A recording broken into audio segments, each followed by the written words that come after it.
नमस्कार फ्रेंड्स। मार्च महीने के अंदर बोर्ड की एग्ज़ाम आ रही है, स्टैंडर्ड 12 और स्टैंडर्ड 10 की। अभी हम देख सकते हैं कि ये जो जनवरी के बाद का एक जो महीना है, बोर्ड की एग्ज़ाम के लिए यही जो समय है वो सबसे बेस्ट होता है। हमने पूरे साल पढ़ा है, लेकिन ये समय के अंदर हम जो रिवाइज करेंगे, हम जो अच्छे से प्लानिंग करके पढ़ेंगे, उसका इम्पैक्ट बोर्ड की एग्ज़ाम में सबसे अच्छे तरीके से आता है। और इस टाइम पर जो मेहनत करते हैं उसमें हम नेगेटिव न जाए, पॉजिटिव होके काम करेंगे तो उसका पॉजिटिव इम्पैक्ट भी बोर्ड की एग्ज़ाम की रिजल्ट में आता ही है। तो मैं आपको आज यही बताने का ट्राई कर रहा हूँ कि हमको लास्ट टाइम पर कैसे प्रिपेयर करना है। तो पहले तो बात यह है कि प्लानिंग के साथ काम करो।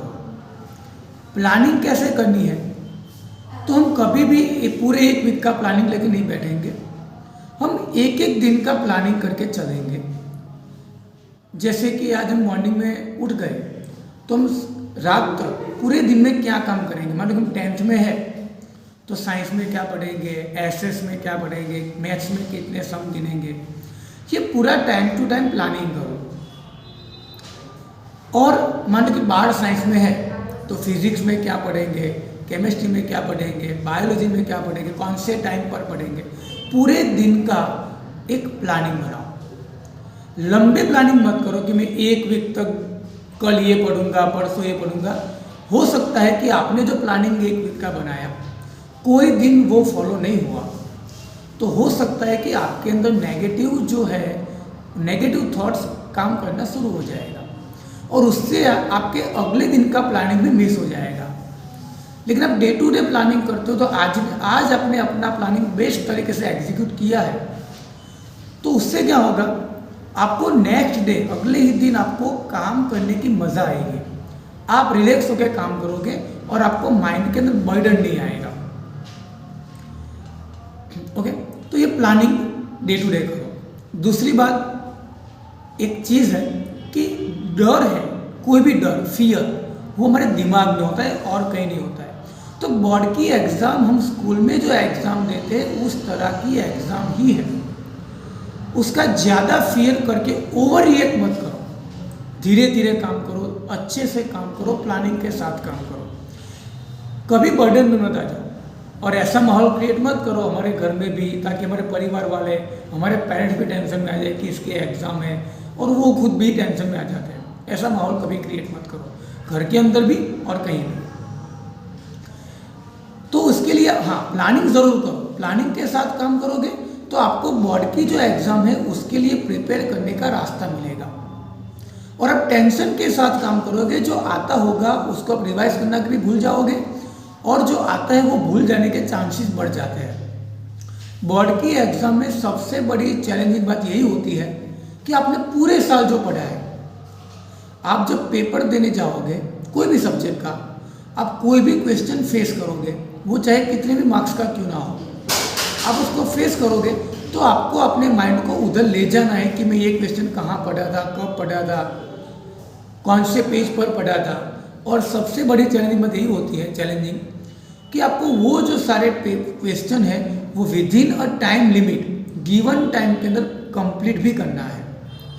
तो अभी आप लास्ट टाइम पर जो प्रिपेयर करोगे वो ऐसे प्रिपेयर करोगे कि आप उसको बोर्ड की एग्ज़ाम तक अगर आप जब रिवाइज करते हो तो आपको वो क्वेश्चन, वो चीज़ आपको नई ना लगे। अच्छे से रिवाइज करना शुरू कर दो। और दूसरी बात कि मैंने जैसे बताया कि डे टू डे प्लानिंग के अंदर आप किसी भी सब्जेक्ट के कितने क्वेश्चन करोगे उसका भी एक टारगेट करो सभी सब्जेक्ट के अंदर।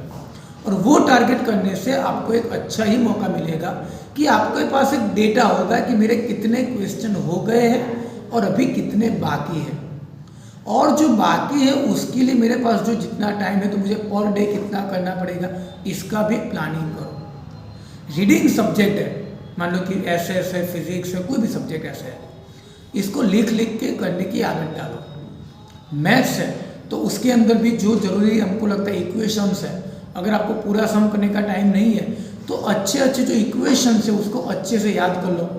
ये करना पड़ता है। तो ये छोटी छोटी बातें बोर्ड की एग्ज़ाम के लिए बहुत काम आती है। लास्ट टाइम पर कभी भी टेंशन में होके काम नहीं करना है, रिलैक्स होके काम करना है, बर्डन फ्री होके काम करना है। जितना पॉजिटिव होके काम करोगे उतना ही आपका काम निखर के आएगा और वो ही आपके रिजल्ट में अच्छे से दिखेगा भी। ओके, दूसरी ये बात है कि आप जो भी प्लानिंग करो, जो भी काम करो, जो भी रीडिंग करते हो, वो रीडिंग का आपने जो टारगेट किया है हो सके तो पर 4 या 5 दिन के दौरान उसको एक बार फिर से रिवाइज करते जाओ। या फिर आप मंडे टू सैटरडे, मतलब कि पूरा वीक है मंडे टू संडे का, तो मंडे टू सैटरडे के दिन आपने जो पूरा पढ़ा है तो संडे के दिन हो सके तो आपने जितने भी क्वेश्चन पढ़े हैं पूरे वीक में मंडे टू सैटरडे तक, उसको एक बार मॉर्निंग में या शाम को लेके बैठ जाओ और रिवाइज कर लो एक बार। वो रिवीजन लगातार चलते रहना चाहिए और जितनी बार आप रिवाइज करोगे उतनी ही आपको एग्जाम के अंदर वो आप कॉन्फिडेंट हो जाओगे कि मुझे आ जाएगा क्वेश्चन।